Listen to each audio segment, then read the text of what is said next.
Hello, welcome to part 2 of our lesson 2 in innovation and strategic formulation. For the second part, we are going to talk about your SWOT analysis. Okay? Let us start your SWOT analysis. Ano ba si SWOT analysis? Ano bang pag-uusapan natin dyan? Okay? Your SWOT analysis is, let us start this one. There. By the way, pag-usapan muna natin tingnan muna natin yung pag-uusapan natin for your SWOT analysis before we define what your SWOT analysis is. Okay? Now, we are going to tackle the definition of your SWOT analysis. What is the aim of your SWOT analysis? Who needs the SWOT analysis? How to conduct the SWOT analysis? And the benefits of and pitfall of your SWOT analysis, brainstorming and prioritization in SWOT analysis, and then the tips and exercise for SWOT analysis. Let us start. What is your SWOT analysis? Your SWOT analysis is actually a framework for analyzing a company's internal and external environment, and that stands for the strength, the weaknesses, opportunities, and the threat. It is a technique that is credited to Albert Humphrey. Okay? So sila yung mga unang gumamit niyan. And of course, your SWOT analysis is used as a planning tool because you try to understand your strength, your weaknesses, and the threats involved in a project or in a business. So itong SWOT analysis mo is actually helpful in creating your strategy. And it is used as framework for organizing and using data information gained for situation analysis. Okay? And of course, this is a technique that will enable the group to move from everyday problem or traditional strategies to fresh perspective. Now, let's talk about the different items of your SWOT. Let us start with your strength. Your SWOT analysis is composed of two main classification or categories. You have your internal factors and external factor. For the internal factor, you have your strength and weakness. So, unahin natin si strength. When you talk about the strength, these are the characteristic of a business or a team that gives advantage over the other industry. Okay? Ano yung meron si company na wala yung ibang company in the industry? Those are the items na tinitingnan mo in terms of your strength. Okay? Sa strength mo, okay, ano yung, or kung saan ka ba magaling? And actually, this question is very broad. Kung ikaw yung tatanungin ko, di ba, ang dami mong pwedeng sabihin. But you have to be careful because some of the answers are actually classified or actually under opportunity. And yung iba, tama lang na nasa strength. Now, what could be the possible questions na pwede mong tanungin? Number one aspect that you can see in terms of your strength is financial strength, okay? What is your most reliable source of financial growth, okay? What else? Is it your current customers, a particular product, or your service fee structure? What are your strengths in terms of financial aspect? Next, how about customer strength? Where is your customer growth coming from? Is it from your location? Is it also from other location na pinupuntahan ka? What else? Is it coming from referral? Or is it coming from a separate or a specific segment or industry like let's say healthcare or retail, di ba? You answer those items so that you identify your strength. And of course, when you say strength, these are positive, tangible, and intangible attribute that is internal to an organization. Let us say we are progressive because we have a good general manager. That is your strength, meaning magaling yung general manager nyo, or let us say magaling si controller. That is your strength, okay? What else? You also have different internal factors or internal strength. Do you have good innovative product? In terms of product, that's part of your strength. Kung strength mo or kung maganda yung product mo, it's already part of your strengths already. Okay? It's not part of your opportunity. Ang opportunity mo is the technology to improve the product. Okay? So you have there some of the examples of your strength. Don't worry, later on we will have an illustration or a sample.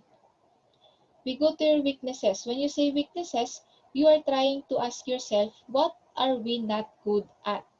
Okay? Or where do we need, or where do we have, I should say, where do we have opportunities to improve? Ito yung mga characteristics that are giving disadvantages to the company and detract the organization from the ability to attain core goal and influence their growth, specifically the growth in the market share. So saan ako mahina? Let us say, hindi kasi maganda yung packaging ng product ko kaya hindi siya binibili. That's one of your weaknesses. Okay? And of course, you use your opportunity to improve your weaknesses. Okay? Now, ano naman ngayon ang opportunity? The opportunity is already part of your external factors. Okay? When you say opportunity, these are the chances to make greater profit or for improvement. Okay? Let us say the new technology. The new technology offers you the opportunity to improve your product. What else? The new market. Okay? There is a new market segment that I can target. It is giving me opportunity again to widen the scope of my market so I can sell more. So that's part of your opportunity. Now, the opportunity arises when the organization can take benefit of a certain condition. Okay? There is a certain condition. Parang ngayong pandemic, na kanino ngayon yung opportunity?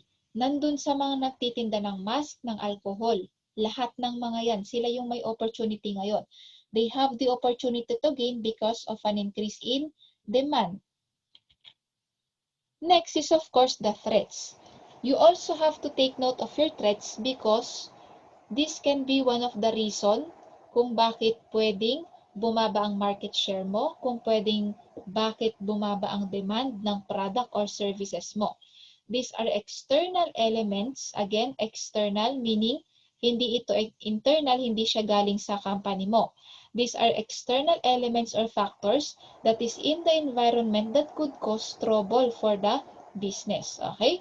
So what are the external factors? Madami. You have foreign competitors, new substitute product, product life cycle deadline, and then of course, changing customer needs and taste. So dapat maka-adapt yung company mo so that you'll be able to face these threats. And of course, this will arise when condition in external environment will jeopardize the reliability and profitability of the business. Okay? So, kapag bumaba na ngayon yung revenue mo, meaning yung trend ng revenue mo pababa, ibig sabihin there are certain threats in the environment already. And you have to take note of that. Now, what is the aim of your SWOT analysis? The aim of your SWOT analysis is to help the company, okay? To help decision maker and share ideas and compare ideas. Ano ba sa tingin mo dapat natin gawin, okay? What's your opinion about this? What do you think is our strength? How do you think can we use opportunity to lessen or to improve our weakness? And how can we use our strength to remove the threat? Okay? And of course, it will help you analyze issues that have led to failure in the past. So matatakal nyo ngayon, ano bang ginawa natin in the past? Bakit tayo naging or nagkaroon ng downward or downward sloping na revenue? Or bakit tumaas ngayon yung expenses natin, dati naman stable naman yan. So yan yung aim ng SWOT analysis. You bring clearer or common purpose to the company, you start organizing and creating better strategy, you analyze past issues, and you create what you call this? Way on how to solve those issues, and you provide linearity to the decision-making process. Next item is, of course, who needs the SWOT analysis? Sino nga bang may kailangan ng SWOT analysis? Siyempre, number 1, the job holder. Number 2, the business unit. And number 3, the company as a whole. The job holder, let us say, sa Jollibee, si waiter natin. Bakit niya dapat malaman yung strength, weaknesses, opportunities, and threats? Para alam niya, let us say sa strength, i-maintain nila yon kung ano yung strength nila as waiters or as servers to our customer. Ngayon, ano yung weaknesses? Let us say, weaknesses nila, mabagal yung response nila kapag tumatawag si customer. Yun ngayon yung titignan ni job holder or ni waiter na i-improve nila. Next, sa business unit. Let us say, meron tayong unit dito sa may Jollibee session. Isang buong unit yan. Ano ngayon ang strength ng unit na yan? Ay, ang strength ng unit na yan, yung location niya, maganda yung location niya kasi nandun siya sa crossing, di ba? Ngayon, i-maintain lang nila yung strength na yan. Ano ngayon yung weakness nila? Yung weakness nila, ang tagal nila mag-serve. Ang haba ng pila, yun ngayon yung i-address nila for the weaknesses. So that is the business unit. So si business unit, meron kang unit sa session, meron kang unit sa SM. Titingnan mo ngayon, si SM ba, ano bang weakness niya or ano bang strength niya, yung Jollibee sa SM? Baka sakaling pwede nating i-adapt yung strength nila, di ba? Or tignan natin yung ginagawa nila at i-adapt natin para ma-overcome natin yung weaknesses. And in the company as a whole, titignan ni Jollibee ngayon, oops, ano bang weaknesses ko?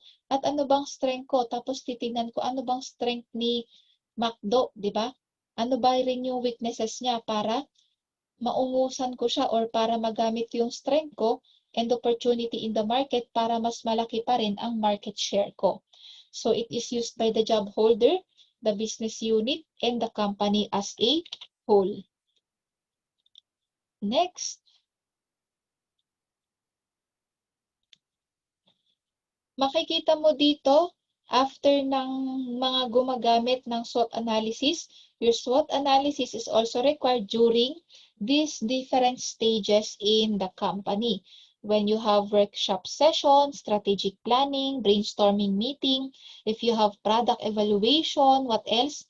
Personal development planning, competitor evaluation, product launch, of course, you need your SWOT analysis, changing job and decision making. Sa lahat ng prosesong ito, kailangan mo ng SWOT analysis. And of course, how often do you create SWOT analysis? At least every year sana. Siyempre, there are changing market behaviors, changing customer behaviors, changing technology behaviors na kailangan mong mag-adapt. So at least dapat every year sana meron kang SWOT analysis. Next, how to conduct a SWOT analysis. Number 1, analyze internal and external environment. Number 2, perform the SWOT analysis and you document it. And then you now prepare your action plans. So for the analysis of your internal and external, number 1, i-divide mo muna. For the internal, punta ka sa strength and weaknesses mo. Kapag sa external, punta ka sa opportunity and strength. So this is your SWOT analysis illustration. So it comes usually in a square illustration. So sa upper left and upper right, nandyan si strength and weaknesses. Ngayon naman sa lower left and sa lower right, nandyan si opportunities and threats. So meron kang example dito ng strength, weakness, opportunities, and threats mo. So for the strength, you have items there, technological skills, leading brands, distribution channels, product quality, scale, management. Ibig sabihin yan yung mga internal factors that are giving advantage to the company. Of course, otherwise, when you go to weaknesses, si opportunity naman, yan yung mga external factor that will provide advantage to the company that they can use to overcome their weaknesses. And of course, there are also threats that may be detrimental to the company, specifically to the strengths of the company. Now, ngayon, si company dapat magamit niya yung strength niya or masustain niya yung strength niya so that they can overcome threat in the industry or in the market. Next, when you perform the analysis, you have to document it and you have the different stages. Number 1, select contributors. Okay? Number 2, you create workshop. Number 1, establish the objective first. Baliktad. You establish the objective. What is the purpose of conducting SWOT analysis? It can be a wide objective. It can be just a narrow objective. Next, select contributors. Okay? Sinong mga contributors mo? Pwedeng the different managers of the firm. Next, you allocate research and information gathering task. Sa SWOT analysis mo, bigyan mo ng task bawat manager or bawat division. And then, you create workshop environment. Para kayo nag-workshop together, you coordinate, you do it not only by yourself. Let us say, ginagawa lang siya ni sales division o kaya ginagawa lang siya ni ni finance division. Dapat, you do it together. Next, tsaka nyo na i-list down lahat ng strength, weaknesses, opportunity, and threats in the market. And then you evaluate the listed ideas and then you carry the things forward. And make sure that the analysis is used for the planning. And of course, you revisit your finding in a suitable time interval. Let us say, katulad ng sabi ko kanina, at least every year. Or let us say, pwede mo silang bisitahin or pwede mong balikan yung SWOT analysis mo on a quarterly basis. Okay? So, next one, prepare action plan already. Ano yung mga dapat mong gawin? Number 1, ano yung mga dapat nating i-address immediately? Next, what are the things that we can handle now and we can handle in the future? Kailangan mong i-differentiate. Next, you should research further. Ano ba yung mga dapat pa nating gawin? Ano pa yung mga possible nating i-improve? Let us say you are a restaurant. Ano pa yung possible na menus natin, di ba? You research on that and then you insert that on your strategic plan. Next is, of course, you plan for the future already. That's already part of your forecast. Next, what is the benefit and pitfall of your SWOT analysis? The benefit of your SWOT analysis is it can be used to know the competition. Where are you in the competition? Where are you in the market? What is already your position in the market? You can identify that using SWOT analysis. You use your SWOT analysis as a decision-making tool. Number 1, as a planning tool. And number 2, as a control tool. And number 3, you use that for forecasting. It can provide variety of information so that you can do forecasting using different variables. Okay?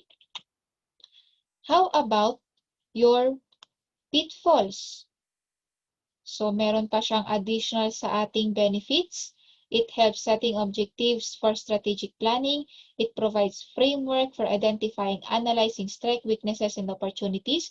It provides an impetus to analyze the situation and develop suitable strategies. So, dito pinaka-helpful si SWOT analysis mo kasi makakita mo yung opportunities kung saan pwede ka mag-develop ng strategy and kung saan pwede mong magamit ang strength mo at i-maximize yung opportunity. Next is basis for assessing core capabilities and competencies. So, yung capabilities mo na yon, gagamitin mo yon to strategize. And of course, evidence for and cultural key to change, and it provides stimulus to participation in a group experience. How about the pitfalls? It can be very subjective kasi it is according to the opinion or kung ano yung nasa point of view ng company natin. It may also cause organization to view circumstances as very simple due to strategic contact that may be overlooked. And of course, you have categorizing aspect as strength and weaknesses that may be subjective as there is a degree of uncertainty in the market. And of course, yung subjectivity na yan, it can provide misleading judgments as well. Next is to be effective, you need to conduct your SWOT regularly. Gaano katagal or gaano kadalas yung regularly? Inulit ko na ulit, at least annually sana kasi napakarami ng changes in the market and industry nowadays. Okay? And of course, ayan, nasabi na, the pace of the change is difficult to anticipate. So, dapat kasama na sa strategic plan mo lahat ng possible changes so that kapag nangyari yung change na yan, let us say today, hindi natin inasahan na nagkaroon ng pandemic. Nung nag-strategic plan ka ba, kasali ba yung mga contingency planning mo? So, dapat kasama yan. And of course, the data used in the analysis may be just based on assumption. It cannot be accurate, okay? And they can lack detailed structure. That can be, of course, the pitfall or the negative effect from your SWOT analysis. So second to the last, brainstorming and prioritization in SWOT analysis. Output from brainstorming exercise is prioritize. Begin brainstorming by asking the following question. What opportunities exist in our external environment? Okay? Similar to sa questions na sinabi ko kanina nung nag-start tayo sa SWOT analysis. What strengths are existent, okay, within the institution or around the institution or in our external environment? What are our strengths of the institution and what is the weaknesses of our institution? So kapag nagbe-brainstorming, ito yung basic dapat na question na itanong mo sa sarili mo. And then, you go to prioritization at the end of the brainstorming exercise, you now reduce the list, di ba? Sa dinami-dami ng list mo, i-reduce mo na yan or kumbaga salain mo na sila. Ano yung pinaka-importante talaga or ano yung dominant? Ano yung dominant talaga na strength, weakness, of course, yung opportunities and threats as well. And of course, i-reduce mo din yung opportunity tsaka yung threats kasi hindi lahat ng opportunity available yan na mamamaximize mo. Ganyan din yung threats natin. And lastly, you have your tips and exercise. So para sa tips, kapag gumagawa ng SWOT analysis, be analytical and specific. You have to be specific, okay? Hindi pwedeng vague yung sinasabi mo dyan. Kasi kung vague, pwedeng nasabi mo na pala dun sa vague statement mo, yung next na statement mo. So, ang alisin mo yung vague statement, okay? Next, record all thoughts and ideas. Basta lahat ng maisip mo, i-write down mo. Tsaka mo na lang salain later on or tsaka mo i-filter later on yung mga nalilista mo. Next, be selective in the final evaluation. Hindi lahat pipiliin mo. Okay? Kasi hindi naman paramihan yan. Next, choose the right people for the exercise. Sino ba yung right people? Pwedeng yung mga first hand na nakakasalamuhan ng customer. Let us say si Jollibee. Isama mo sa SWOT analysis mo ngayon yung mga waiter o kaya yung mga cashier, di ba? Kasi sila yung nakaka-experience first-hand sa operation. Next, choose a suitable SWOT leader or facilitator. Pwedeng-pwede dyan yung operations manager, di ba? Kasi part siya ng operation part siya ng line staff management or line management. Next, think out of the box. Okay? And of course, be open to change. Number 1, be open to change kasi market is also changing, industry is also changing. You have to adapt. Hindi mo pwedeng ipilit yung sarili mo kung nagpapalit yung behavior ng market. Ano naman yung mga don'ts? Try to disguise weaknesses. Huwag mong gawin yun. Okay?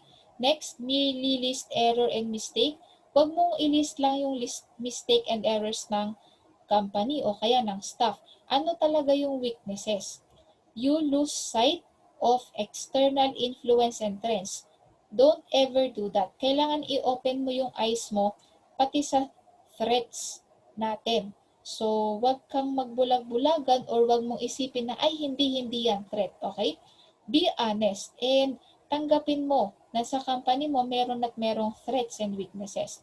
Allow SWOT to become blame-laying, okay? Do not allow it to become blame-laying exercise. Dapat You look forward to SWOT as your opportunity to improve your company and to use the different opportunities in the market to create or widen the scope of your market share. And of course, do not allow it to ignore overcome at later stages of the planning process. Kasi baka hanggang simula ka lang sa SWOT analysis mo. Anong silbi ng SWOT analysis mo kung hindi mo naman tatapusin hanggang sa last stage? And of course, if you will not implement the strategy that you will create using the SWOT analysis. Okay? So, for the tips, when conducting SWOT analysis, designate a leader. Para siya yung in charge, siya yung magpa-follow up. Introduce SWOT method and its purpose. So, dapat sabihin mo, ano ba yung purpose ng SWOT analysis? Bakit ba natin ginagamit sa SWOT analysis? Everyone should know before you start your SWOT analysis. Okay? And of course, be willing to break away from traditional methods. Wag puro traditional. Kailangan papasok dito yung changes. While doing SWOT analysis for your job, invite someone to brainstorm with you. So, pwedeng habang gumagawa ka ng trabaho mo, you brainstorm sa SWOT analysis.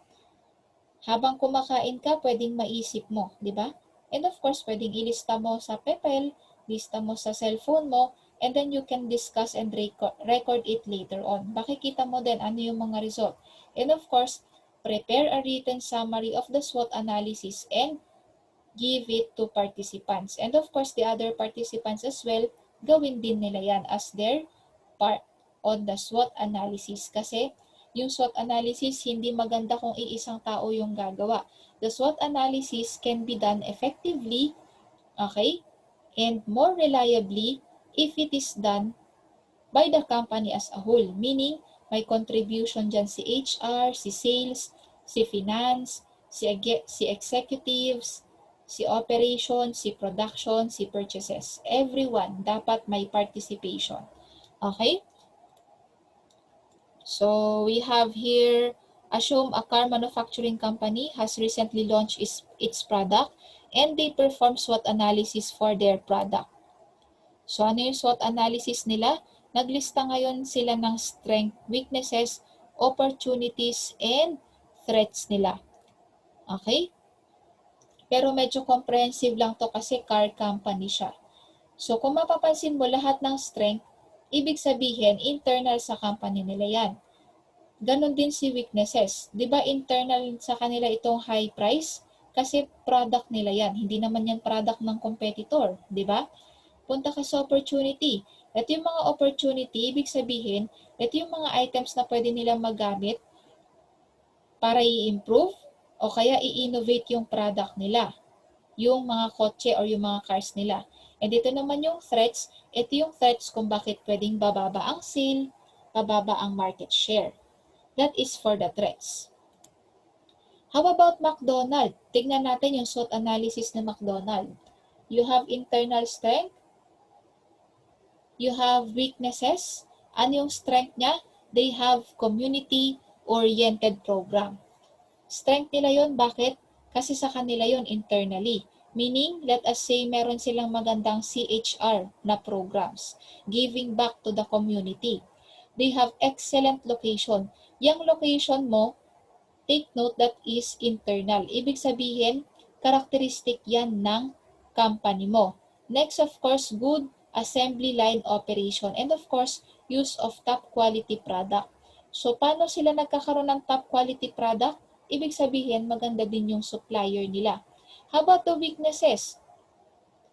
Failing pizza test market, they have high training cost. Ayun, di ba? Kahit mataas revenue, kung masyado ding mataas ang high training cost, possible na hahatakin ng high training cost or expenses mo yung net income. Minimal concentration on organic food, ibig sabihin maraming mga MSG o kaya naman mga artificial foods or artificial ingredients. Okay? So, and many more. Ayun, ito pa yung gusto kong i-emphasize. Not much variation in seasonal product. Kung mapapansin mo si Jollibee, meron siya mga naging variation dati. Katulad na lang ng fries nila na may mga flavor. Di ba nauna yata si Jollibee kesa kay McDo? Although si McDo, mas nagtagal yung sa kanya. Si Jollibee, yung iba na phase out na. What else? Si Jollibee, meron pa siyang palabok. Si Jollibee, meron pa siyang ano pa, yung mga tuna pie, di ba? Peach apple pie. Si McDo, recently niya na lang in-offer sa market yon. Now we go to the opportunities. Of course, opportunities of making or opening more joint venture, more franchises. Okay? And of course, advertising Wi-Fi services to the branches dahil may mga Wi-Fi na, uso na Wi-Fi at yung cost ng Wi-Fi hindi naman material. Sa mga branches, nag-install sila ng Wi-Fi para hahatak ng customer yung free Wi-Fi nila. And then of course, open product up to allergen-free options such as peanut-free.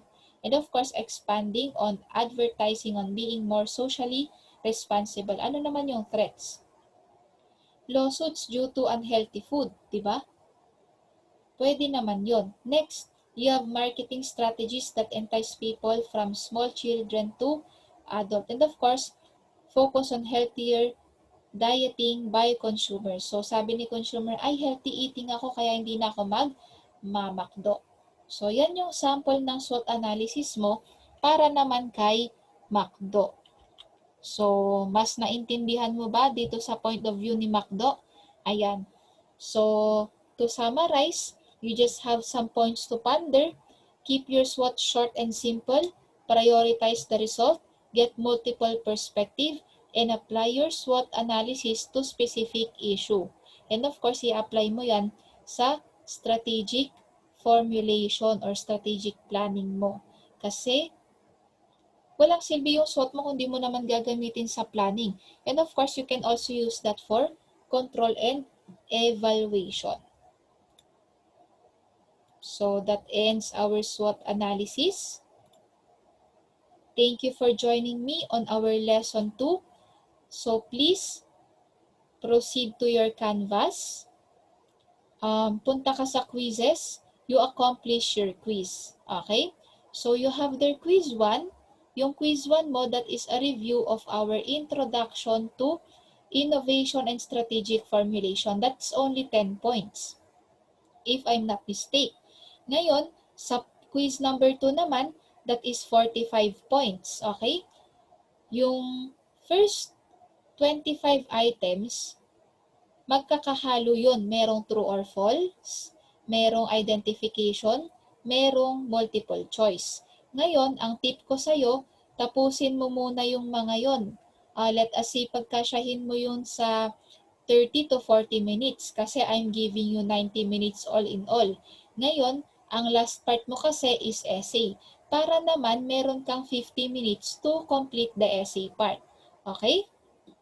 So, good luck on your quiz and review first bago ka mag-quiz para masagot mo kasi may time limit yung quiz mo. Bakit ko nilalagyan ng time limit? Kasi nga online to, pwede kang mag-search. Okay? So, kasi pag walang time limit ay up to sawa, isi-search mo yung tamang sagot. At saka kaya ko nilalagyan ng essay para naman hindi ka laging perfect, di ba? At least may i-check ako, ay mali ito. Hindi, joke lang. Okay, so proceed to your review bago ka mag-quiz and God bless. See you on our next lesson.